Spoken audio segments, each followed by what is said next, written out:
बिस्मिल्लाहिर्रहमानिर्रहीम बिस्मिल्लाहिर्रहमानिर्रहीम। अस्सलाम वालेकुम मेरी तमाम यूट्यूब फैमिली, कैसे हैं आप सब लोग।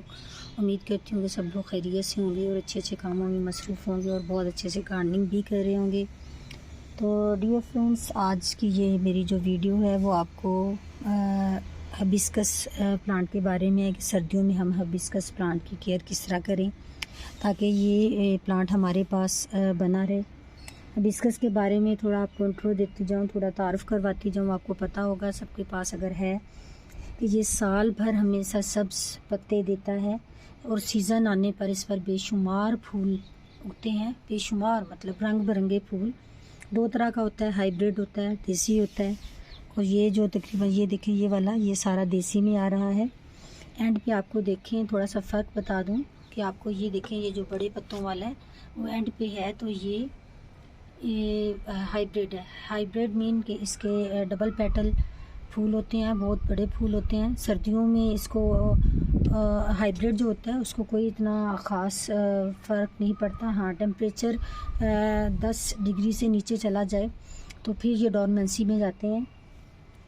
और ये आप देखें कि फूल तो हमें हिबिस्कस देता रहता है, कुछ ही देर बाद आप देखिएगा, ये देखें कि मेरे हर पौधे के ऊपर आपको ढेरों कलियां नज़र आती होंगी, नज़र आ रही हैं आपको ढेरों कलियां, मैं आपको दिखा रही हूँ। तो लेकिन डियर फ्रेंड्स, बताने का मकसद ये है कि ये कलियों का साइज़ आप देखें और फूल का साइज़ देखें कितना छोटा है। मेरे पास कितने कलर के फूल हैं, पौधे हैं।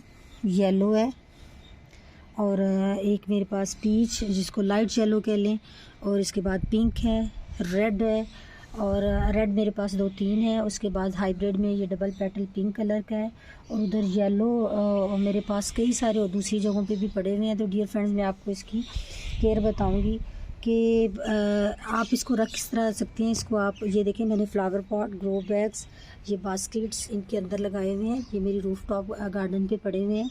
मेरे 4 पोर्शन में गार्डन है, तो चारों जगहों पे मैंने ये रखा हुआ है। तो ये मैं अब रूफ टॉप पे बैठ के इसकी वीडियो बना रही हूँ ताकि आपको पता चले कि विंटर में इसकी क्या केयर करनी है।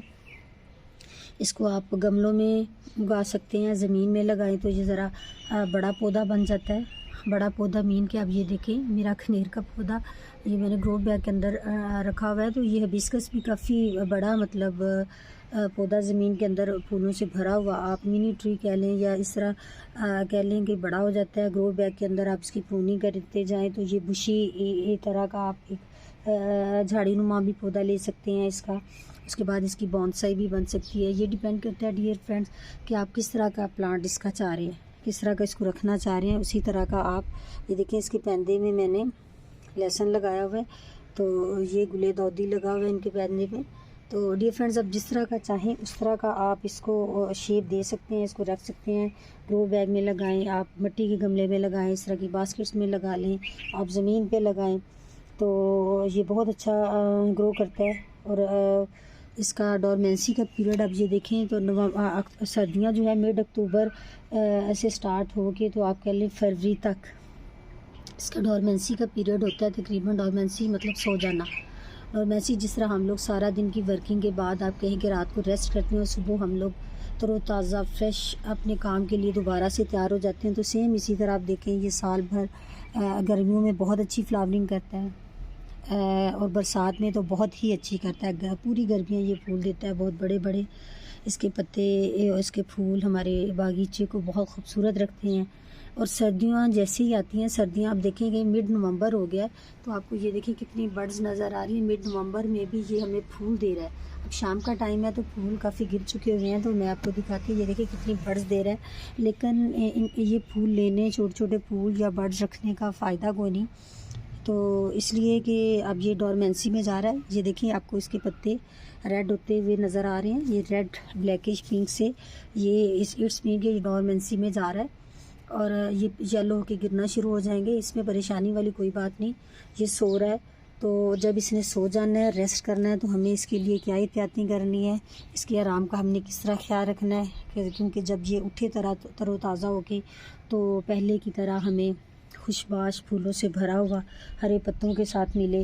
तो डियर फ्रेंड्स, चंद एहतियातें इसकी मैं बताती चलूँ। सबसे पहली बात कि हमने इसकी आप कह दें कि प्रूनिंग कर देनी है। बाज़ लोग तो फरवरी में इसकी आप कह दें कि नए फ्लावर शुरू हो जाते हैं, जैसे सीज़न सर्दियों का ऑफ होना शुरू होता है तो फरवरी मार्च में, और बाज़ लोग फरवरी मार्च में इसकी प्रूनिंग करते हैं। तो सेमी प्रूनिंग कर दें आप। और बेहतर ये है कि आप इस वक्त ये देखें कितनी लेगी इसकी, ये देखें आप चीज़ हो चुकी है लेगी लंबी लंबी। तो काफ़ी ये सर्दी की वजह से ये देखें आपको, तो फ़ायदा नहीं है, सोने लगा है। इसकी प्रूनिंग अभी कर दें, बड़ा अच्छा मौसम है, फरवरी में करना चाहते हैं फरवरी में कर लें। तो सबसे पहली बात ये देखें, जिस तरह मैं ये आपको दिखा रही हूँ, सेमी प्रूनिंग करनी है आपने, ये देखें, ताकि ये मैं बाद में उठाऊँगी, ये देखें नज़र आ रहा है ये, ताकि ये हमें बुशी मिले। ये देखें ये आपको नज़र आ गया। इसी तरह मैं बाकियों की भी कर दूँगी। ये देख लें, ये देखें फूल के साथ ये कितनी अच्छी, बाजू का दिल परेशान होता है कि इतने अच्छे फूल दे रहे हैं तो हम लोग क्यों करें, लेकिन आपने इसको करना है। ये मैं ब्रांचेज जो काट रही हूँ इनको मैं हालांकि कल में लगने का इसका मौसम नहीं है, लेकिन मैं लगा दूँगी अगर उग जाएँ। ये देखें, ये अभी मैं आपको दिखाने के बाद सबसे पहले तो डियर फ्रेंड्स आपने क्या करना है, इसकी प्रूनिंग कर देनी है। प्रूनिंग ये देखें, ये मैं आपके सामने कर देती हूँ, ये देखें आपको नज़र आए, ताकि ये देखें ये सेमी प्रूनिंग आपने आप कह लें कि सेमी हार्ट, इतनी मतलब ज़्यादा नहीं कि जब ये उठेगा तो देखिएगा बड़े तरोताज़ा। ये आपको नज़र आया, ये मैंने कितने 3-4 पौधों की कर दी हुई है, बाकी की मैं बाद में करती हूँ। तो सबसे पहले आपने क्या करना है, इनकी प्रूनिंग कर देनी है, इसकी हिबिस्कस की प्रूनिंग के बाद आपने सर्दियों में आप देखें कि गर्मियों का पौधा होता है, ये सर्दियों का नहीं होता। प्रूनिंग सबसे पहले ज़रूरी होगी, उसके बाद हमें इसकी खुराक इसकी बहुत कम कर देनी है। अव्वल तो देने की ज़रूरत ही नहीं क्योंकि ये रेस्ट में जा रहा है, तो पोटाश थोड़ी सी दें। पोटाश किस लिए देनी है, पोटाश जो है उसके लिए घर का, मैं तो हमेशा घर के ही इस्तेमाल करती हूँ। पोटाश में आप केले के छिलके ड्राई हुए में तो उनको कूट के डाल दें। आप कहेंगे फूल तो देने नहीं है तो पोटाश क्यों देनी है, इसका मकसद ये है कि सर्दियों की जो शिद्दत है, ये जो मौसमी परेशानी है उसको बर्दाश्त करने की उसमें हिम्मत बनी रहे। और नाइट्रोजन वाला तो आपने कोई भी खाद नहीं देनी, आपको पता है नाइट्रोजन सब्ज़ पत्तों के लिए बहुत ज़रूरी होती है ग्रोथ के लिए, तो वो हमने बिल्कुल ही देनी। और आपने पोटाश या पोटाशियम देनी किस तरह कि आप इसकी देखिए जिस तरह इसकी ज़मीन नरम है उसकी गोडी करें, साइडों पे आप उसको पोटाश को डाल के उसके ऊपर दोबारा फिर उसको पानी ज़रूर दें, वरना जड़ें गल जाएंगी और वो पौधा हमारा ख़त्म हो जाएगा। तो मिट्टी जो इसकी है सर्दियों में आप लोगों ने इसको बार बार पानी नहीं देना। खुराक की बात हो गई, खुराक नहीं देनी, पानी नहीं देना। पानी इतना देना है कि इसकी आपको 1-आध इंच मिट्टी ड्राई नज़र आती है तो आपने उसको पानी दे छोड़ना है। पानी इतना देना है कि उसकी मिट्टी नम हो जाए। और सबसे बड़ी बात, रेतली मिट्टी बनानी है। ड्रेनेज होल का ख़ास ख्याल रखना है कि जब आप सर्दी में पानी दे रहे हैं वो सोया हुआ, उसे इतनी ज़रूरत भी नहीं है तो पानी अंदर ना रुका रहे, और सर्दियों में पानी खुश्क भी नहीं होता तो ये ना हो कि वो हमारा पौधा जो है वो मर जाए। तो ड्रेनेज होल आपने मिट्टी कैसी ली है उसका ख़ास ख्याल रखना है। मिट्टी आपकी रेतली और ड्रेनेज होल खुला होना चाहिए। और 1-आध इंच जब मिट्टी ड्राई हो जाएगी तो तब इसको आपने देना है पानी। और खुराक में मैंने कहा महीने बाद अगर आप थोड़ा बहुत कोई लिक्विड फर्टिलाइज़र देना चाहते हैं तो दे दें। 2-2.5 महीने की बात है, नवंबर मिड हो गया, फरवरी में इंशाल्लाह ये इसको हमें सारी चीज़ें देनी होगी। मिट्टी की, पानी की बात हो गई।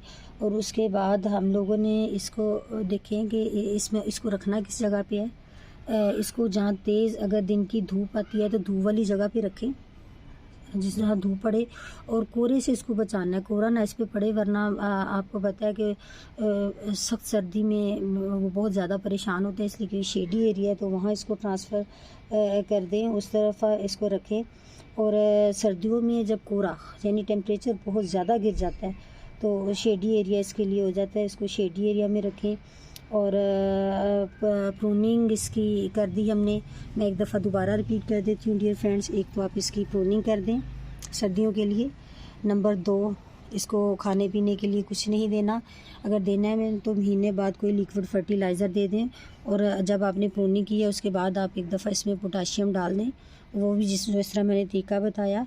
पानी आपने जब इसकी मिट्टी 1-आधा इंच ड्राई हो जाएगी तो तब आपने मिट्टी को नम कर देना है। ड्रेनेज होल का और मिट्टी का ख्याल रखना है कि पानी उसके अंदर खड़ा न रहे। और उसको कोहरे के दिनों में उसको क्या है शेड के नीचे ट्रांसफ़र कर दें, ताकि इसको मतलब कोहरे की वजह से ये बिल्कुल ख़त्म ना हो जाए, मर ना जाए। अव्वल तो ये जो देसी हिबिस्कस होता है जिसकी ये मैं बात कर रही हूँ, ये फ्रेंड्स ये बड़ा मतलब आप कह लें कि सख्त जान देसी हम लोग कहते हैं। और हाइब्रिड जो होता है सर्दियों में इसको आप लिक्विड दे इसको आप फर्टिलाइज़र कर दें इसको, क्योंकि फूल आते हैं जो देसी हिबिस्कस फ़र्क देख लें।